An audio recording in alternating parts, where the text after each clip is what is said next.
இப்போ மக்கள் எல்லாருமே வந்து உங்கள ஐடென்டிஃபை பண்ண ஆரம்பிச்சுட்டாங்க. தெரியாதவங்களுக்கு கூட இப்ப தெரிய ஆரம்பிச்சுச்சு. ஓ! இவர் நிஜமான கபடி பிளேயர். இவ்ளோ பண்ணியிருக்காருன்னு தெரியும்பொழுது, இந்த அன்ப ரிசீவ் பண்ணும்பொழுது எப்படி இருக்கு? இப்போ மூவில பண்ணதுக்குமே யாருக்கும் மதன் சாரு, யாருக்குமே வந்து கேமராமேன் எழில் சாருக்கும் யாருக்குமே தெரியாது கபடி ம். பிளேயர்ன்னு.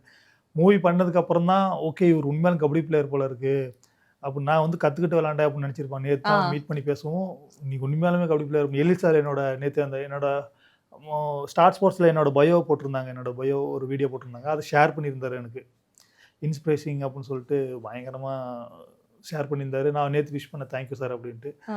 அந்த மாரி இப்போ தெரியாதவங்களும் கபடியே தெரியாதவங்களும் ஃபர்ஸ்ட் நான் என்ன ஃபாலோ பண்றவங்க ஒரு 100 பேர் இருக்காங்கன்னா, ம். அவங்களுக்கு தெரிஞ்சிருக்கும்னா, இப்போ தொடர்ந்து ஒரு 100, 1000 பேரு தெரியாதவங்களுக்கு தெரியுது. ஆனா நீங்க பைசன் படத்துல நடிச்சீங்கல்ல அப்படின்னு. அவங்களுக்கு தேடுறாங்க என்னைய இப்போ. ஆமா. தேடுறாங்கன்னு அல்பமா ஒரு கேள்வி கேட்கிறேன். Instagram ஃபாலோவர்ஸ் எவ்ளோ ஏறுனாங்க? ஏன்னா, லைக் நான்லாம் படம் பார்த்து முடிஞ்ச உடனே போயிட்டு கேரக்டர் பார்த்து நிஜமா உங்களுக்கு ஃபாலோ குடுத்தேன். பார்த்து எனக்கு ரொம்ப பிடிச்சிருந்துச்சு. ஃபாலோ குடுத்தேன். அப்படிங்கும்போது எவ்ளோ ஃபாலோவர்ஸ் ஏறியிருந்தாங்க? டொயின் டொயின் நோட்டிஃபிகேஷன் வந்துட்டே இருந்துச்சா?